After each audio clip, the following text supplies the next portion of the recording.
สบายดีเพื่อนร่วมชาติที่นับถือและรักแพงทุกท่านรัฐบาลประจักษ์ลาวขอแถลงข่าวเกี่ยวกับการขายแผ่นดินของรัฐบาลคอมมิวนิสต์ลาวเวียดยังดำเนินการเป็นขบวนบ่มีวี่แววที่จะหยุดยั้งดังจะนำข่าวละเอียดให้พี่น้องประชาชนลาวได้ทราบกันอย่างกว้างขวางอิงตามสภาพการของการบริหารประเทศและการคล่องตัวของรัฐบาลหุ่นสปป.ลาวที่กำลังอ่อนตัวเนื่องจากระบบการเมืองการปกครองการเศรษฐกิจสังคมได้พบกับปัญหาหลายอย่างซึ่งพาให้คณะสีน้ำเดือดร้อนบ่ฮู้จะเอาท่าทีอย่างใดได้ความไว้วางใจภายในกลุ่มลดน้อยถอยลงเป็นระดับสภาพโดยทั่วไปได้ชี้ให้เห็นว่าเป็นหน้าที่สุดท้ายของการครองอำนาจของระบอบเผด็จการการบริหารนำมือถอยหลังโดยเฉพาะด้านการเงินได้นำผลสะท้อนให้แก่การเบิกจ่ายพนักงานการค้ำประกันเงินตราต่างประเทศขาดหายไปการใช้หนี้เอกชนภายในประเทศการใช้หนี้ต่างประเทศที่เป็นภาระอันหนักหน่วงที่ทั้งการบ่อาจสามารถจะสะสางปัญหานี้ได้หลายห้อยโครงการถูกลบล้างการเข้าไปลงทุนของบรรดานายทุนน้อยๆได้หยุดชะงักเนื่องจากสถานการณ์บ่อำนวยสรุปแล้วคือความบ่ไว้วางใจต่อสภาพการแต่ในขณะเดียวกันคณะผู้นำยังได้ดำเนินพฤติการเห็นแก่ตัวคือเมื่อบ่นานมานี้ทั้งการลาวได้รับเงื่อนไขตกลงเส้นสัญญาโครงการสีพันดอนในเขตเมืองโขงแข็งจำปาสักเมื่อวันที่30มิถุนายน2018ซึ่งแม้นโครงการพัฒนาเขตเศรษฐกิจพิเศษสีพันดอนเมืองโขงแข็งจำปาสักระหว่างรัฐบาลลาวกับบริษัทลาวมหานาทีสีพันดอนจากฮ่องกงและบริษัท NTV ก่อสร้างขัวทางเคหสถานและชลประทานจำกัดโครงการก่อสร้างเศรษฐกิจพิเศษสีพันดอนจะใช้งบประมาณในการลงทุนกว่า$90 ล้านซึ่งรัฐบาลลาวลงทุน 20% ส่วนน้อยและบริษัทจีน 80% ส่วนน้อยจะเริ่มลงมือสร้างในท้ายปี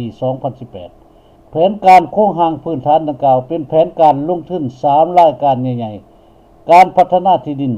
และอสังหาริมทรัพย์สร้างเรือนพัก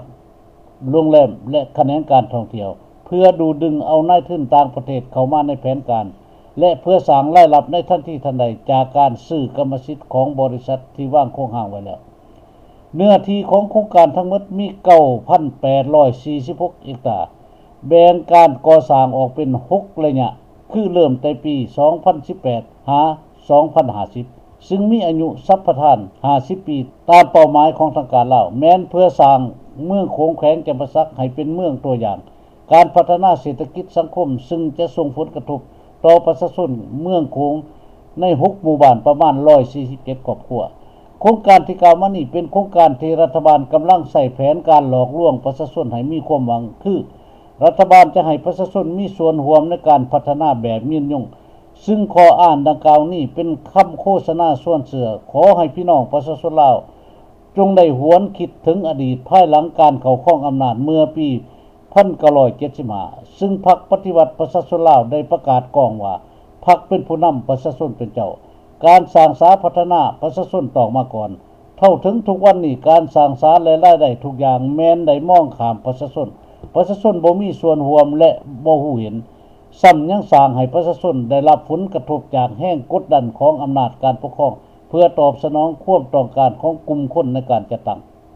ขอเสนอให้ประชาชนมีส่วนร่วมในแผนการครั้งนี้ก็เพื่อหลีกเว้นปัญหาที่จะเกิดขึ้นกับคณะผู้นำเองเช่นกรณีประเทศเวียดนามเหนือและใต้ได้ประท้วงในกรณีรัฐบาลเวียดนามออกสัพพทานที่ดินให้แก่จีนมีอายุ99ปี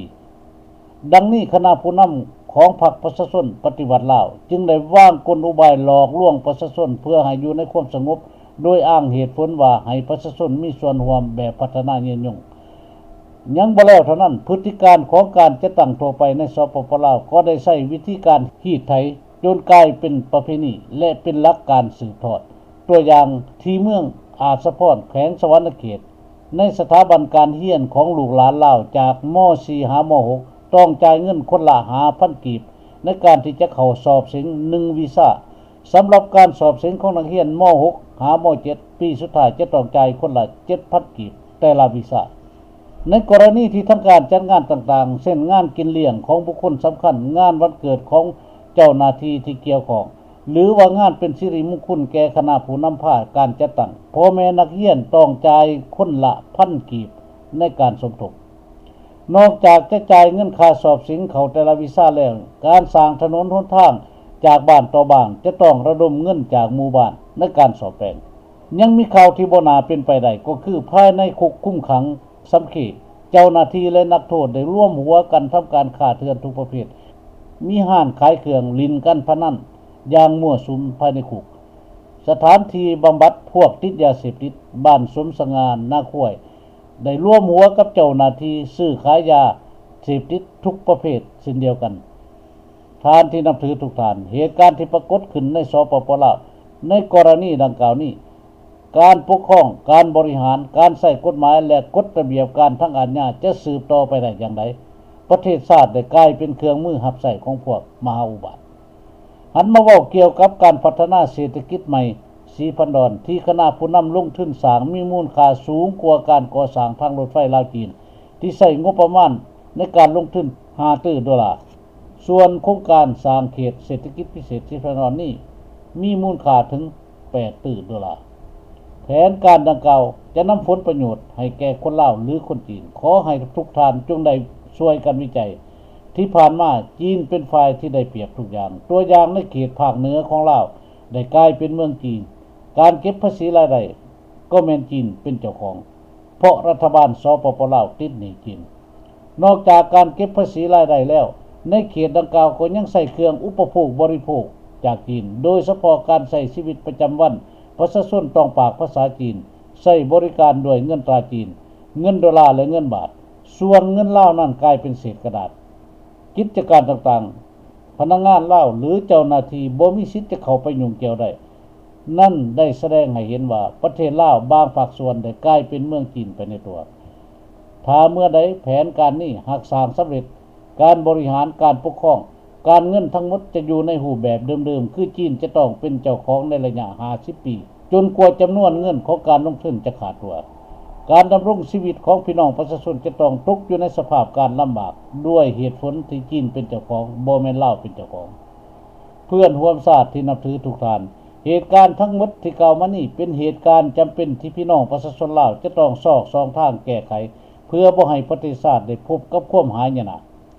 นอกจากการสูญเสียเอกราชอธิปไตยของคนลาวแล้วอนาคตของลูกหลานลาวจะต้องตกเป็นทาสของคนต่างชาติในอนาคตอย่างบ่ต้องสงสัยจึงขอเรียกร้องมายังพี่น้องประชาชนลาว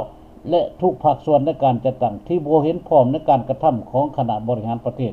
จงได้ปฏิบัติหน้าที่ของความเป็นเจ้าของแผ่นดินลุกขึ้นทักท้วงสิทธิ์เพื่อผลประโยชน์ชาติและอธิปไตยของคนลาวแผ่นดินลาวจะต้องเป็นของคนลาวและลูกหลานลาวเท่านั้นที่จะมีสิทธิ์สืบต่อประวัติศาสตร์อันดีงามของลาวโดยปราศจากชาวต่างชาติที่นำเอาความหายนะมาสู่พื้นแผ่นดินลาวในนามรัฐบาลพระเจ้าลาวที่เป็นรัฐบาลถูกต้องตามกฎหมายลาวและกฎหมายสากลขอประกาศอย่างองอาจว่าจะยืนเคียงข้างพี่น้องประชาชนลาวที่ต้องการแสวงหาความสันติและความเป็นเอกราชของตนเองและขอประกาศให้พี่น้องประชาชนลาวในทั่วโลกจงได้เข้าใจเสมอว่า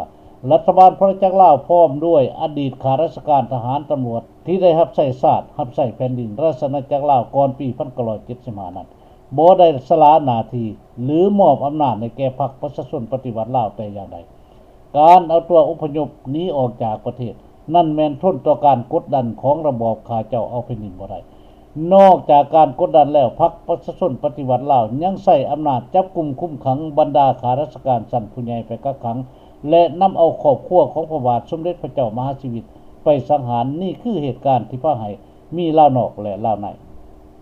ดังนี้จึงขอแถลงการให้พี่น้องประชาชนลาวตลอดทั้งลูกหลานลาวที่เกิดใหม่ใหญ่รุ่นได้ทราบถึงข้อมูลความจริงและพร้อมเดียวกันก็ขอเฮียนให้ทุกท่านได้ทราบว่าขณะนี้ถึงเวลาแล้วที่ประชาชนชาวลาวทุกเพศทุกวัยจงได้ช่วยกันปกปักรักษาความเป็นลาวและถึงเวลาแล้วที่อำนาจการปกครองในลาวจะต้องสลายตัว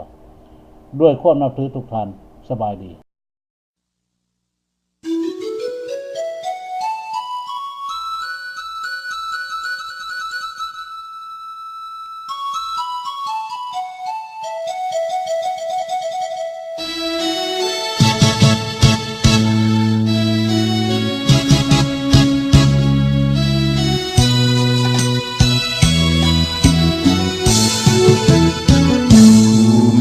กันเถิดที่เฮาเกิดมา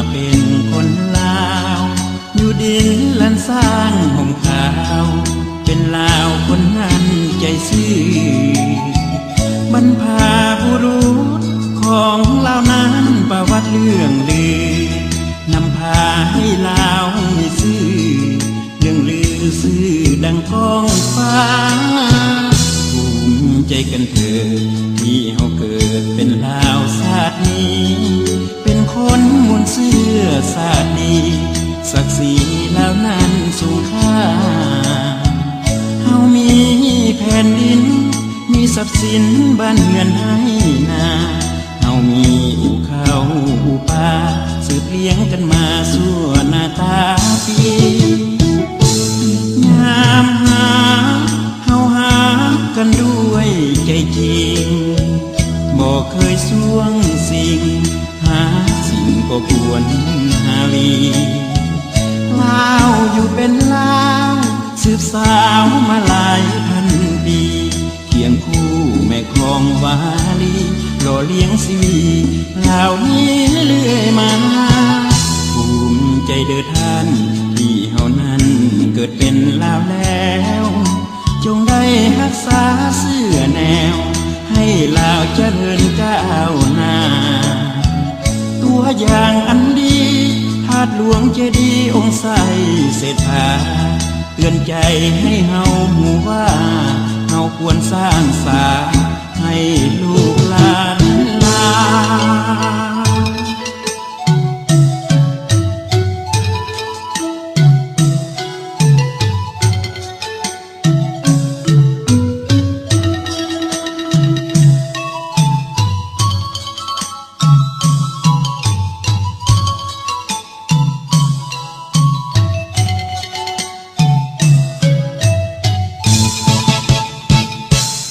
ยามหาเฮาหากันด้วยใจจริงบ่เคยสวงสิ่งหาสิ่งก็ควรหาวีลาวอยู่เป็นลาวสืบสาวมาหลายพันปีเคียงคู่แม่คองวาลีหล่อเลี้ยงชีวีเหล่านี้เรื่อยมาภูมิใจเด้อท่านที่เฮานั้นเกิดเป็นลาวแล้วจงได้รักษาเสื้อแนวให้ลาวเจริญก้าวหน้าตัวอย่างอันดีธาตุหลวงเจดีย์องค์ใสเศรษฐาเตือนใจให้เฮาหูว่าเฮาควรสร้างสาให้ลูกหลาน